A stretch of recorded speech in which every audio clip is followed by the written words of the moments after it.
Children, continuing with chapter 15, first we will discuss the remaining questions.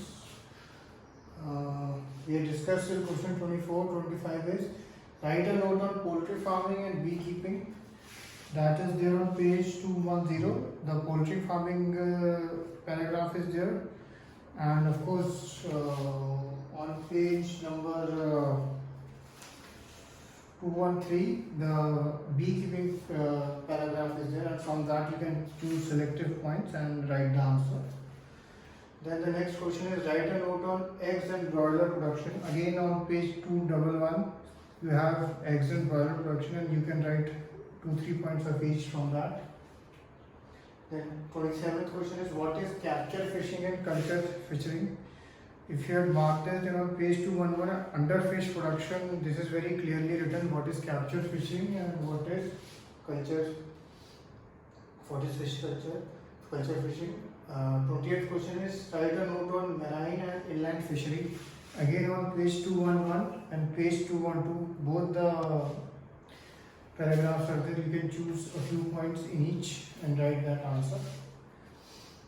Then the next question is what is advantage of composite fish culture. Now that is not very clearly written in the textbook, although on page 212 on the right hand side the first paragraph deals with that. So first line which you have read, the advantage of composite fish culture is that it increases the food yield of the pond. Okay, it increases the production. Okay, and then you can write this paragraph in your own words and explain how it happens. Then the next question is what are the desirable traits for poultry farming for which new varieties are developed. That is there on page 210 and page 211. These 5 points are there: number and quality of chicks, and then draft and broiler pen for commercial chick production. These 5 points are there on page 210 and 211. They are very clearly written. Those you can write. Then 31st is what is the one problem with composite fish culture. So that is there on page 212 on the right hand side, the last paragraph, that one problem which is there. And of course apart from that you have to do on page, I asked you to do page 213 question 1 and question 2.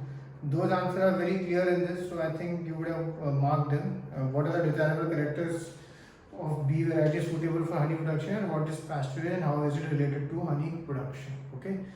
So now that we have discussed these questions, you can start writing. Okay.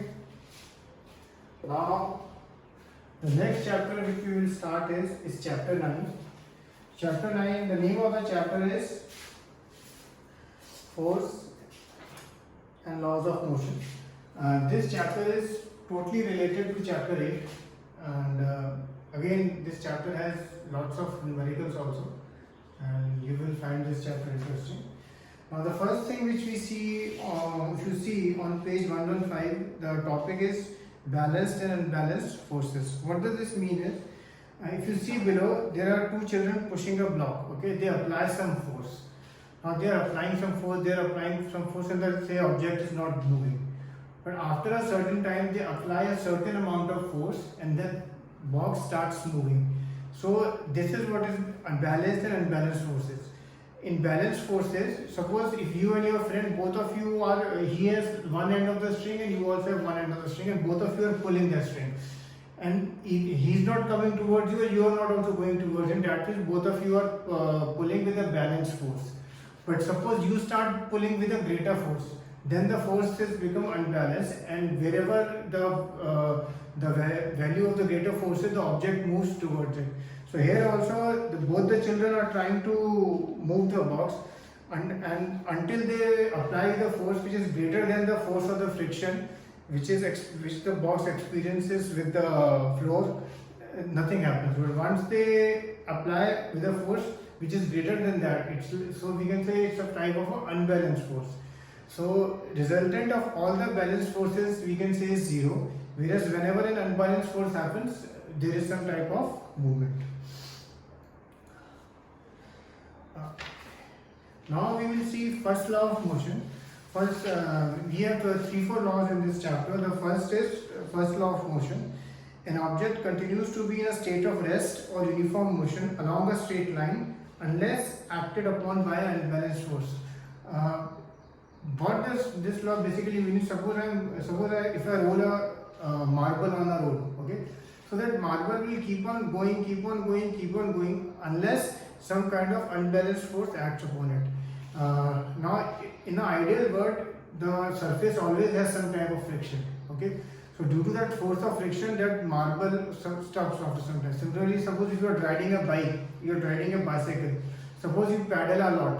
After some time, if you stop paddling, the bike will automatically stop after some time. Why will it happen? Because of the force of the friction of the bike with the floor or with the road. Now, if you see on page 116, there is this figure which is there, okay, and an experiment is done.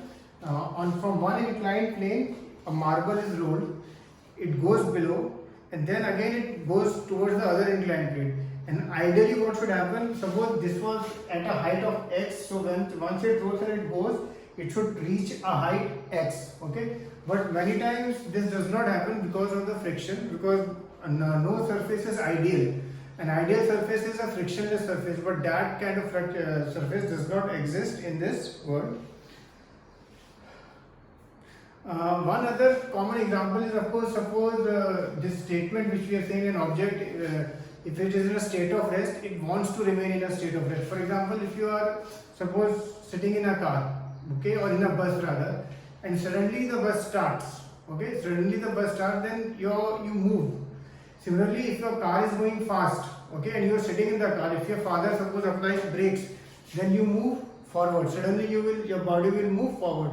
So in both the cases, when we are in motion, our body wants to remain in motion, but when we try to change that, something happens. For example, if you see, certain experiences that we come across while traveling in a motor car can be explained on the basis of law of inertia. We tend to remain at rest with respect to the seat until the driver applies a braking force to stop the motor car. With the application of brakes, the car slows down, but our body tends to continue in the same state of motion because of its inertia. Sudden applications of brake may cause injury to us by impact or collision with the panels in front. Safety belts are worn to prevent such accidents.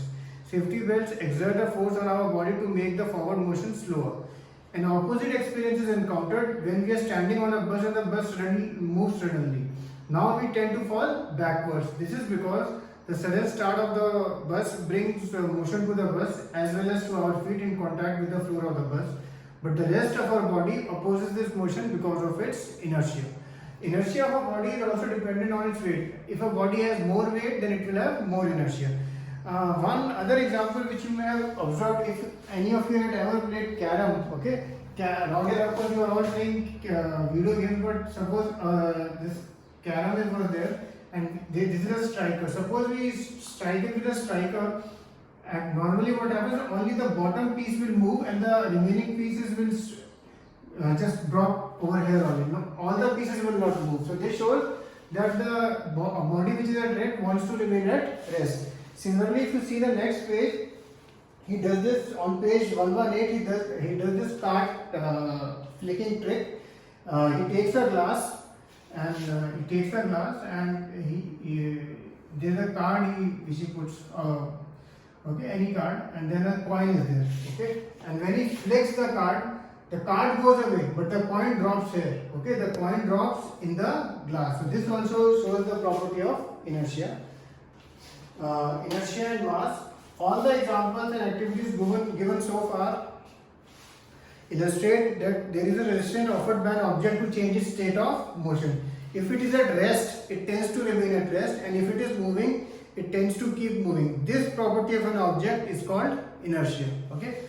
Now on page 118, 4 questions are there of in-text. Question 1, question 2, question 3, and question 4. I just want you to read these questions and mark them in the textbook only. Of course, question number 3 and question number 3 mostly, you cannot mark in the textbook because it is not there in the textbook. When I say mark, what I mean is whatever answer you think, just write it with the pencil over there. Don't write it in your notebook so far. Question number 1 also you will search here only because it is not there in the textbook. Question number 2 also you will search here only. Question number 4, you will see, you may find it if you search properly in your textbook. So these 4 questions I want you to search on page 118. In the next class I will first discuss these questions, and we will start with the theory of this chapter in the next class. So right now not much is done. So till then you just search for these 4 questions on page 118. Okay. Cheers.